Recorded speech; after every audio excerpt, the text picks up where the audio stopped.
J'aimerais quand même revenir sur un des points que tu as dit. Tu as dit qu'il y a certains qui n'ont pas de stratégie. Oui. Ils veulent bien sûr avoir une bonne gestion financière, mais ils ne savent pas par où commencer. Donc, Mm. est-ce que toi, tu aurais on va dire un plan, est-ce que tu aurais des étapes à nous décrire pour finalement arriver à cette gestion optimale de nos finances? Mm. Bien sûr, j'ai toujours des plans. J'ai toujours des plans. Alors, quand on veut commencer par construire, en tout cas, quand on veut assainir sa gestion financière, d'accord, il y a des étapes qu'il faut suivre, d'accord. La première chose, c'est qu'il faut commencer par faire un point, d'accord. Il faut commencer par faire un point. On ne peut aller nulle part si on ne sait d'où on vient. Hmm. On ne peut aller nulle part si on ne sait d'où on vient. Voilà pourquoi c'est très important. Et ça, c'est faire le point. En fait, par exemple, à la formation, ça prend toute une session, hein, et une session dure à peu près 2 heures.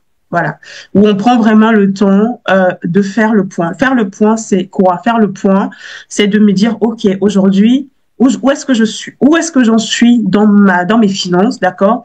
Hmm. Combien est-ce que je gagne, d'accord? Combien est-ce que je dépense, d'accord? Et combien est-ce que j'aimerais mettre de côté, d'accord? Pour ensuite pouvoir, en fait, et ce qui va arriver, donc ça, c'est la première étape. D'abord, en faire un point, faire un état des lieux, d'accord? De sa situation actuelle, de ses besoins, de sa réalité, d'accord? Et de ses aspirations aussi futures. Tout ça, il faut faire le point. Où est-ce que je veux aller? Qu'est-ce que j'aimerais faire? Et quels sont mes objectifs en fait. Donc, une fois qu'on a fait ce point-là, on va pouvoir maintenant avancer à la deuxième étape qui va être de se fixer des objectifs. Il faut avoir des objectifs. On doit pouvoir être capable de se dire qu'est-ce que j'aimerais construire en matière de finances à court terme, à moyen terme et à long terme.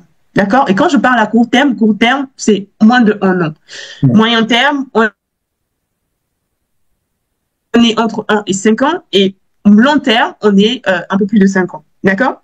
Et une fois qu'on a fixé, une fois qu'on fait le point, d'accord, on fait un peu le point sur sa situation actuelle, on se fixe ces objectifs-là.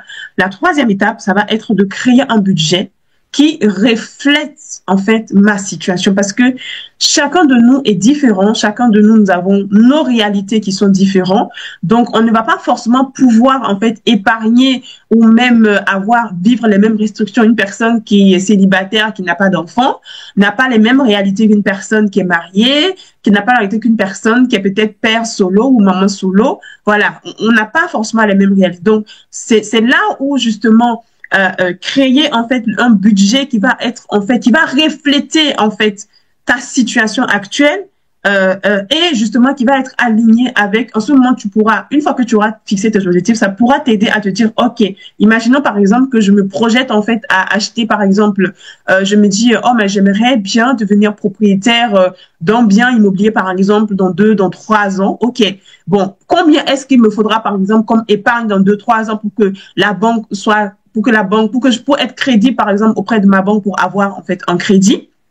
Donc, en fonction de ça, je vais pouvoir dire, OK, il faut que je mette tant par mois comme épargne, par exemple, pour pouvoir, en fait, atteindre, en fait, cet objectif-là. D'accord? Donc, c'est tout ça, en fait. C'est vraiment tout ça. Donc, ça, c'est vraiment, donc, la troisième étape, du coup, c'est créer un budget qui reflète, en fait, sa situation personnelle. D'accord?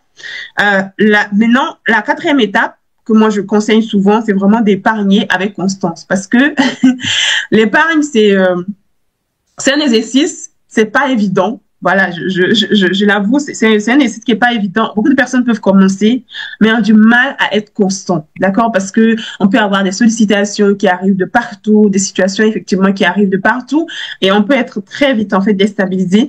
Mais c'est très important. Moi, j'aime dire toujours que si tu n'épargnes pas, tu ne seras pas épargné.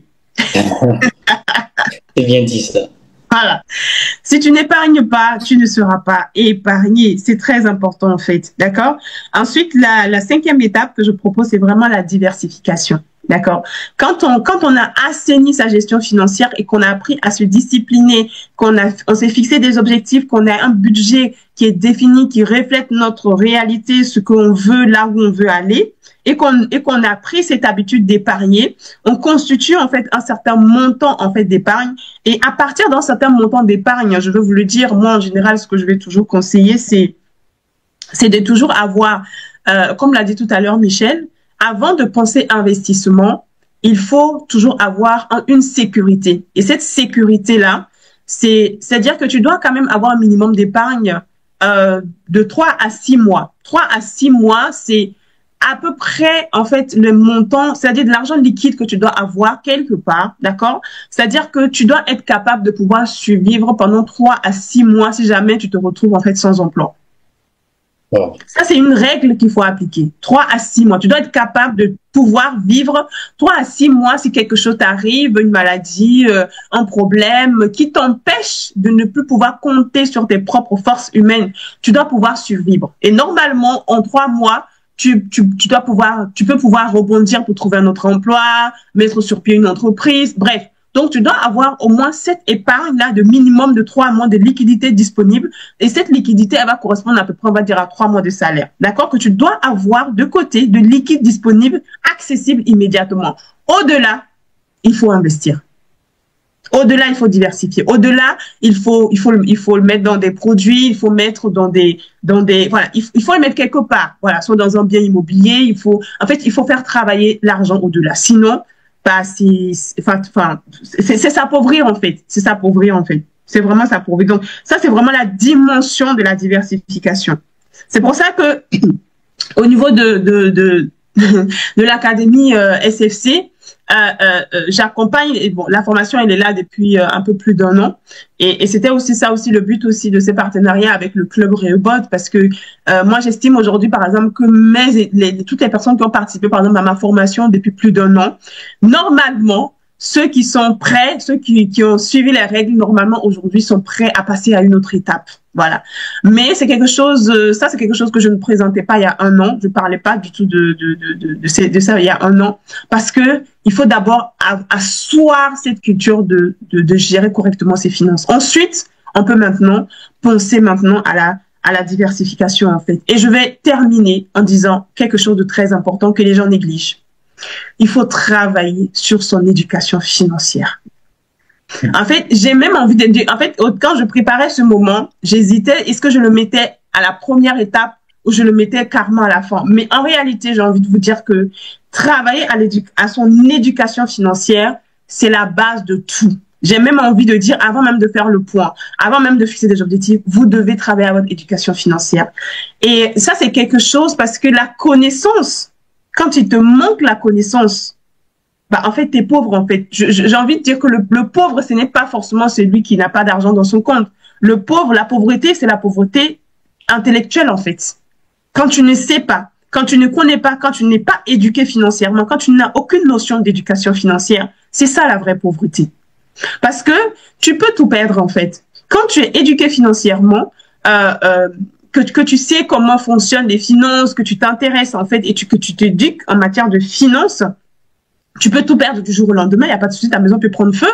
Je sais pas, moi, la banque peut faire faillite, je sais pas, peu importe, peut arriver quelque chose. Mais l'éducation financière que tu auras acquise, personne ne pourra te l'enlever tant que tu es vivant. Et ça va te permettre de toujours te relever, en fait. D'où l'importance de vous former. L'importance de se former. Et je sais qu'il y a beaucoup de personnes qui préfèrent commencer à investir, commencer à faire des choses sans forcément vouloir payer le prix de l'investissement. Moi, j'aime toujours dire aux gens que rien que cette année, en 2026, j'ai investi déjà plus de 1 000 € en termes de formation. Vous allez m'expliquer, mais comment, Audie, c'est possible? Bon, toi-même, déjà, tu gères très bien oui, je gère très bien mes finances. Mais par exemple, je m'intéresse à la bourse, je m'intéresse à d'autres types d'investissements. Je mets l'argent parce que, en réalité, cet argent que je suis en train de mettre, en fait, elle va me faire gagner. Les gens, parfois, ils regardent un peu le capital de départ qu'ils mettent pour se former et ils trouvent que c'est beaucoup. Mais en fait, non, ça va te faire gagner du temps. Yes. Et ce temps que tu ne veux pas gagner parce que tu penses que la formation, elle coûte cher, en fait, tu vas la perdre, en fait, parce que tu commences, par exemple, à investir dans l'immobilier sans prendre le temps de te former. Tu commences à investir dans la bourse sans prendre le temps de te former. Ça va te coûter très cher après. Parce que les pertes que tu vas engranger seront plus importantes, en fait. Donc, travailler à son éducation financière, pour moi, c'est, en fait, ça vient englober toutes les autres étapes que je vous ai dit, parce que la formation, c'est très important. Et vous pouvez vous former de plusieurs manières, soit en vous inscrivant aux formations, soit tout simplement vous pouvez également vous former également en lisant. Lisez, mais aussi formez-vous. N'hésitez pas à investir pour vous former, pour acquérir ce qu'il faut. Donc voilà un petit peu résumé rapidement les étapes que je peux proposer vraiment pour vraiment établir en tout cas un plan d'action de gestion financière personnalisé. Voilà.